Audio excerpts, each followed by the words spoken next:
ఈరోజు ఇది సాస్ అన్నమాట. సాస్ చేయటం చూపిస్తున్నాను. ఇది ఇంట్లో చక్కగా తయారు చేసుకోవచ్చు, పిల్లలకు కూడా పెట్టచ్చు. చాలా బాగుంటుంది అన్నమాట. కప్పు జీడిపప్పు తీసుకున్నా.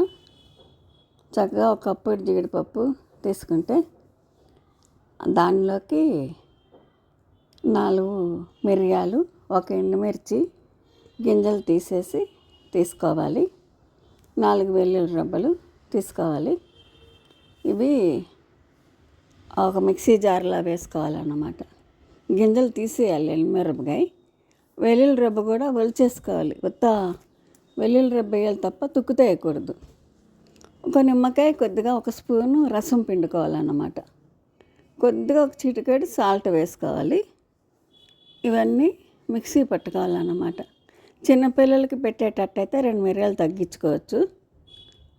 మనం తినేటట్టయితే ఎవరికన్నా బాగానే ఉంటుంది, పెద్ద కారం ఏమి ఉండదు. కానీ అట్లా ఒకసారి మిక్సీ వేసేసుకున్నా కాస్త వాటర్ పోసుకోవాలి. అప్పుడు మనకు పేస్ట్ లాగా వస్తుంది అనమాట, క్రీమ్ లాగా వస్తుంది. చాలా బాగుంటుంది, చాలా టేస్టీగా ఉంటుంది అన్నమాట.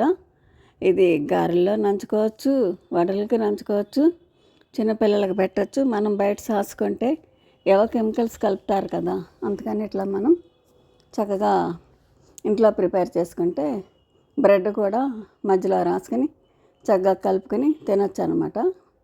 బ్రెడ్కి అలా ఒక దానికి రాసేసి రెండో బ్రెడ్ పైన పెట్టుకొని అట్లాగా తినొచ్చు. ఇది చాలా బాగుంటుంది అనమాట. పిల్లలకు కూడా చాలా మంచిది.